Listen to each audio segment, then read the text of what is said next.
මම අද කරොල තෙල් දාන්නයි යන්නේ. බලමු අපි කොහොමද කරොල තෙල් දාන්නේ කියලා. කරොල තෙල් දාදී ලොකු කරොල කෑල්ලක් ගන්න එපා. සාමාන්‍ය තරමේ කරොල කෑල්ලක් අරගන්න. අරගෙන මෙහිම හොඳට සුද්ධ කරන්න වටේ තියෙන හැම.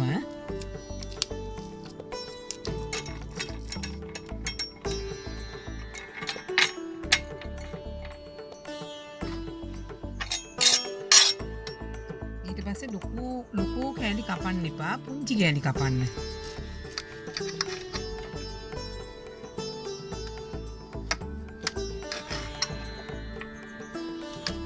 බලන්න මං කපන විදිහ පුංචි කෑලි කපන්න.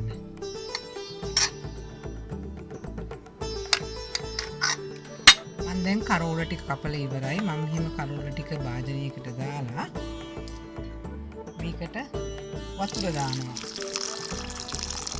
මොකද කරෝල වල ලුණු හරියට මේකට වතුර දාලා මේ පැයක් විතර තියෙනවා මේකේ වතුර ටික මේ ලුණු ගතිය යන්න. දැන් අපි මේක පැයක් විතර තියමු. මම දැන් කරොල ටික හේදුවා. කරොල හොදද්දී වේගෙන් අතුල්ලන්නේ නැතුව යන්තම් වගේ මේ පොඩ්ඩක් එහාට මෙහාට පෙරලා යන්තම් වගේ හොදා නැත්නම් කරොල කුඩු වෙන්න බලනවා. දැන් අපි කරොල ටික බදින්නයි යන්නේ. තාච්චියකට අවශ්‍ය පමණ තෙල් දාලා අපි ගෑස් ලිප ඔන් කරමු. දැන් තෙල් රත් වෙලා මම අර කපාගත් කරොල ටික තාච්චියට දානවා.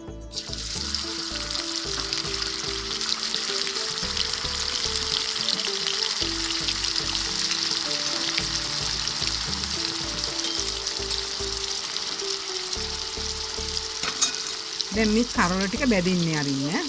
අරවල එක පැත්තක් බැදිලා අවසන්. දැන් මම අනිත් පැත්ත පෙරලන්න යන්නේ.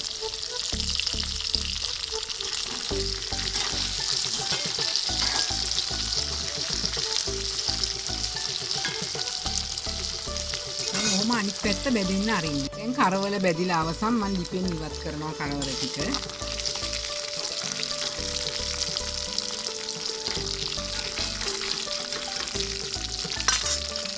දැන් තාච්චියේ තෙල් මේස හැන්දක් තියලා ඉතුරු තෙල් ටික ඉවත් කරන්න.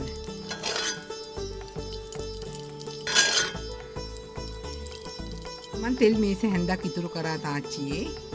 දැන් අපි තාච්චියේ තෙල් මේස හැන්දක් අයින් ඉතුරු කරෙන්ද අනිත් තෙල් ටික අයින් කරා. දැන් අපි ගෑස් එක ඔන් කරලා මුලින්ම අපි ලුණු අමු මිරිස් දාමු.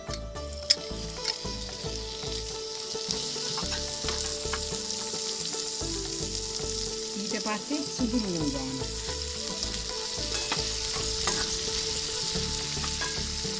කරපිංචා.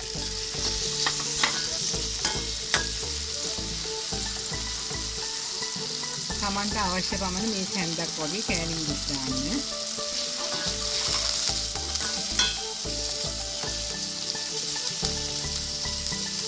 දැන් මේ මිශ්‍රණය හොඳින් බැදෙන්න අරින්න. දැන් මේ මිශ්‍රණය බැදිලා අවසන් අපි මේකට තක්කලි ගෙඩියක් දානවා. තක්කලි වල ඇඹුල් තියෙන හින්දා මේකට සියඹල එකතු කරන්න එපා.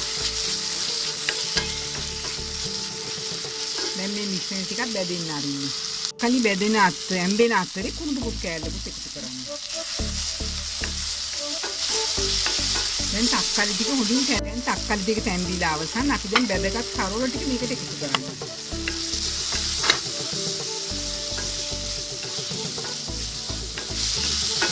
කරොල තෙල් දාද්දි ලුණු දාන්න එපා. මොකද කරොල වල තවත් ලුණු තියෙන්න පුළුවන්. ඒක නිසා අවසානයේ ලුණු වදිනම් විතරක් ලුණු දාන්න.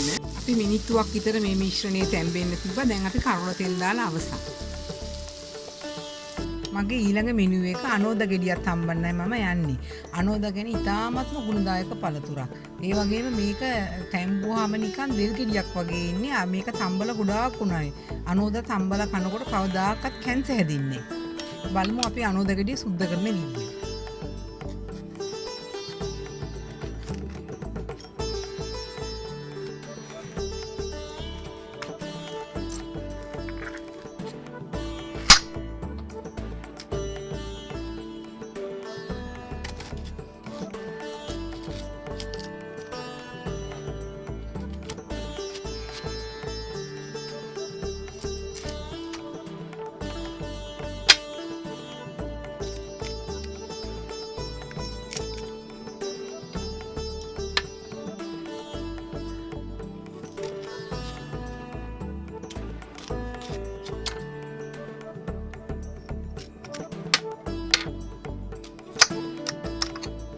වගේ පොඩි පොඩි කෑලි වලට කපලා මේක ඇට ඉවත් කරගන්න. ඇට ඉවත් කරලා මෙහිම වටේ තියෙන පොත්ත කපන්න.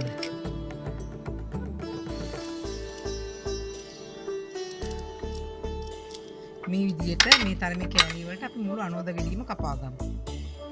මම දැන් අනෝද ගෙඩිය කුඩා කෑලි වලට කපාගෙන අවසන් මේ තරමේ කෑලි වලට කපා ගන්න.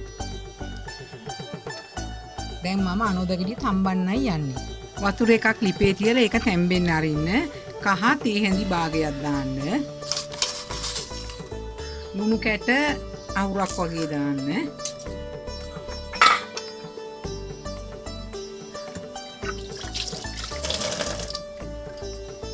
ඊට පස්සේ කපපු අනෝද ටික මේකට දාන්න. දාලා වහලා තැම්බෙන්න අරින්න. විනාඩි 5කට පස්සේ ලිප ඕෆ් කරලා බලන්න.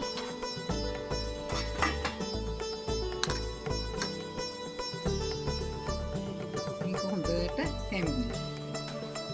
දැන් අපි වතුර ඉවත් කරගමු.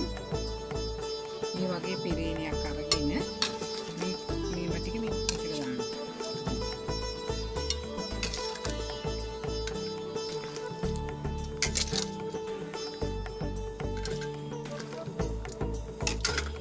අපි අනෝද ගෙඩිය තම්බලා අවසන් හයිට දෙල් ගෙඩියක් වගේ අනෝද ගෙඩිය පෙනුනේ. ටිකක් තිත්ත රහ තියෙනවා ලුණු දාලා තම්බන හින්දා තිත්ත රහ අඩු වෙලා යනවා.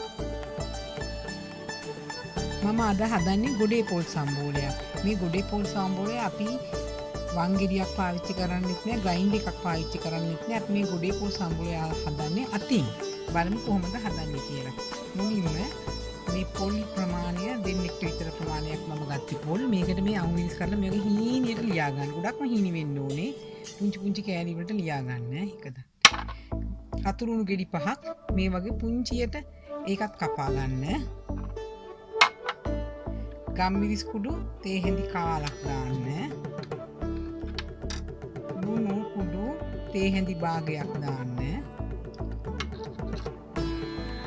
මේ සැහැඳි භාගයක් කෑලි මිරිස් දාන්න. දෙහි ගෙඩි කාලක විතර උෂ මේකට දාන්න. දාලා මේක හොඳට අතින් අනමු.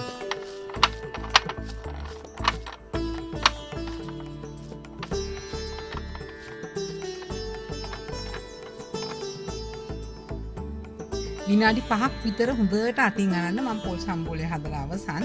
මේ පොල් සම්බෝලත් අර අපි වංගිරි හදන පොල් සම්බෝලය වගේමයි ගොඩාක් රසවත්. දැන් බත් එකේ බෙදුවා. මෙතන තියෙන්නේ සුදු නාඩු හාල්. දැන් මම කරවල තෙල් දාපු එක දාන්නයි යන්නේ.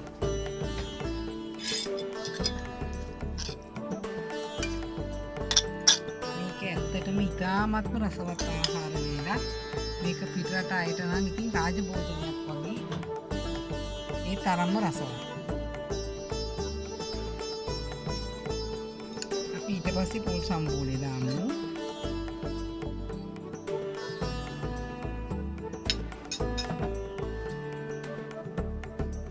අපි අනෝද තම්බුවා ඊට පස්සේ දාන්නේ.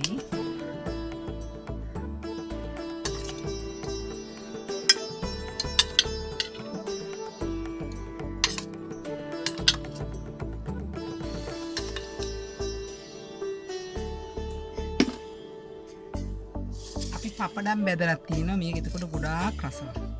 මේ තියෙන්නේ මගේ ආහාර වේල. ඔයාලත් මේ වගේ ආහාර වේලක් හදලා බලන්න. මේ ආහාර වේල ගොඩාක් රසවත්. ඒ වගේම තමයි මේ ආහාර වේල තියෙන්නේ අපේකම, අපේ සිංහලකම. ඒ වගේම හරිම ගුණදායකයි මේ ආහාර වේල. ඉතින් මම ඔයාලට ඉල්ලීමක් කරනවා මගේ ඉදිරි වීඩියෝ බලන්න මාව subscribe කරන්න කියලා.